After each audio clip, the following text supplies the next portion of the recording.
Chapter 2. Why the Bible is Central. In a world filled with spiritual voices, shifting trends, prophetic claims, and ever-changing theology, we need something that doesn't move, something stable, true, and trustworthy. That something isn't a prophet, it isn't a pastor, it isn't a movement or a ministry, it's the Word of God, the Bible. If we want to know God rightly, walk with Him deeply, and serve Him faithfully, we must anchor our lives to His Word, not to feelings, impressions, or the teachings of so-called anointed personalities. Scripture isn't just helpful, it's central. Without it, everything else becomes a matter of preference, impulse, or manipulated spirituality. I didn't always understand that. In my past, the Bible was important, but not supreme. I read it, but I didn't always let it speak for itself. It was often filtered through visions, dreams, so-called words from God, and the interpretations of apostles, prophets, or some more senior pastors. The voice of God in Scripture was there, but muffled. Everything changed when I stepped away from that noise and came back to the Word, reading it systematically, in context, and with reverence.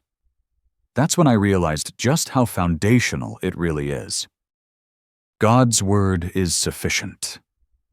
One of the most liberating truths I've ever learned is this: the Bible is enough. It doesn't need visions to supplement it. It doesn't need a prophet to decode it. And it doesn't need to be activated. It's already alive, already clear, already powerful. All Scripture is given by inspiration of God and is profitable for doctrine, for reproof, for correction, for instruction in righteousness, that the man of God may be complete, thoroughly equipped for every good work. 2 Timothy 3, verses 16 to 17. God has already spoken, and what He's spoken in Scripture is enough to fully equip you for everything He's called you to do and be. That's why the Bible can't be treated as just one voice among many. It is the final voice, the measuring rod for every other voice. And yet, in many churches today, especially those influenced by the NAR or Word of Faith, the Bible is heavily de-emphasized in practice. Verses get quoted and applied out of context, spiritualized beyond recognition, or reinterpreted through revelation knowledge.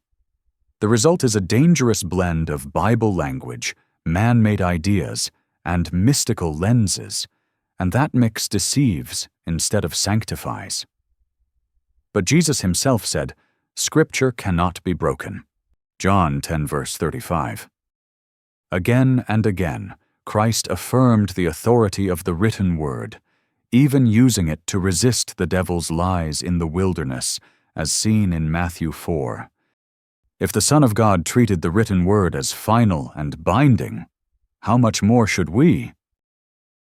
God's Word reveals God's will.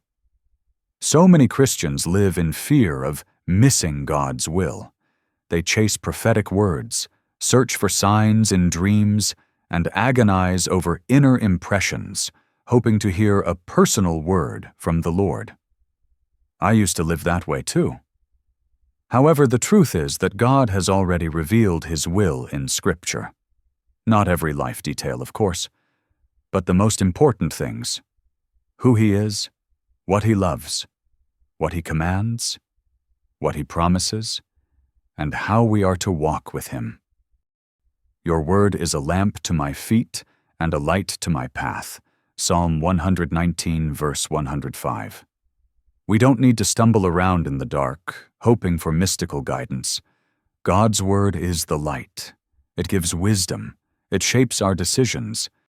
It doesn't just inform us, it forms us. God's Word protects us from deception. One of the most painful realizations I faced after leaving the NAR was this: I had been deceived. Not because I didn't read the Bible, but because I didn't know how to interpret it rightly. Satan doesn't stop people from quoting Scripture. He just twists it. He did it with Eve in the garden. Did God really say? He did it with Jesus in the wilderness. And he still does it today through false teachers who wrap deception in spiritual or biblical language and charisma. That's why discernment isn't just a spiritual gift, it's a biblical responsibility. And the way we grow in discernment is by saturating ourselves in God's Word. The Bereans, in Acts 17, verse 11, were called more fair-minded because they received the Word with all readiness and searched the Scriptures daily to find out whether these things were so. They weren't cynical, they were careful. They didn't reject teaching out of hand, but they tested everything against the Scriptures. And that's what healthy Christians do. God's Word points us to Christ. Most importantly, the Bible isn't about spiritual techniques, formulas for power, or keys to breakthrough. It's about a person, Jesus Christ. From Genesis to Revelation, all Scripture points to him. Luke 24, verse 27 tells us, "Beginning at Moses and all the prophets, he expounded to them in all the Scriptures the things concerning himself." When I began reading the Bible through this lens, looking for Christ, not just principles, I discovered its true glory. The Bible is not a supernatural lifestyle manual. It is the unfolding drama of redemption, centered on Christ, fulfilled in Christ, and meant to lead us to worship and glorify Christ. When Christ is at the center, the fog lifts. The pressure to perform fades. The Bible stops being a mystical riddle book and becomes what it was always meant to be, the living, sufficient, clear, Christ-centered Word of God. The Word must come first. If you want to grow strong in your faith, walk free from deception, and help others find the truth, you must return to the centrality of Scripture. Not as an optional extra, not as a support for your feelings or inner impressions, but as the foundation and final authority that shapes everything you believe and do.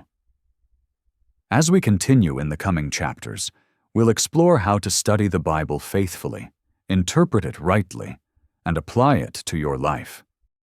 But it all starts here. The Bible is central.